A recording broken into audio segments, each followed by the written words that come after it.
অসমীয়া ছবি জগতৰ সকলোৰে প্ৰিয় জনপ্ৰিয় অভিনেত্ৰী বৰষা ৰাণী বিষয়া। নিজ অভিনয়ে তেখেতৰ কষ্ট ত্যাগে সকলোৱে জনপ্ৰিয় হৈ উঠা আমাৰ সকলোৰে মৰমৰ জনপ্ৰিয় অভিনেত্ৰী বৰষা ৰাণী বিষয়া জিলিকি আছে আমাৰ অন্তৰত আৰু আজীৱন জিলিকি থাকিব আমাৰ অন্তৰত।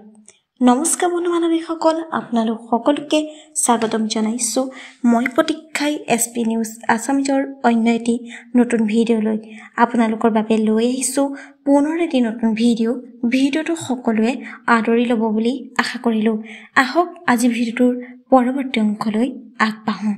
হয়, সকলোৱে হৃদয় চিনা আমাৰ মৰমৰ বৰষা ৰাণী বিষয়াই 41 বছৰ বয়সত মাতৃত্ব সুখ অনুভৱ কৰে। মাতৃত্ব হোৱাৰ সুখ কেৱল এগৰাকী মাতৃয়েহে অনুভৱ কৰিব পাৰে। বহু অনুৰাগী আশা আছিল অসমৰ জনপ্ৰিয় অভিনেত্ৰী বৰষা ৰাণী বিষয়াৰ জীৱনলৈ আহক এটি মৰম লগা সন্তান। অৱশেষত অনুৰাগী আশা পূৰণ কৰিবলৈ গৈ আছে আমাৰ প্ৰিয় অভিনেত্ৰী বৰষা ৰাণী বিষয়াই। খবৰটো পাই অনুৰাগীসকল আনন্দত আত্মহাৰা হৈ উঠিছে।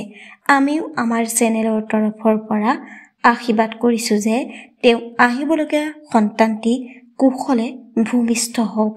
বন্ধু বান্ধৱীসকল, আজিলৈ ভিডিঅ'টো আছিল ইমানখিনিয়েই। আশা কৰিলোঁ আপোনালোকে ভিডিঅ'টো চাই ভাল পালে।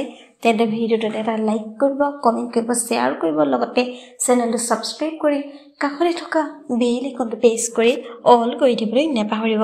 ধন্যবাদ।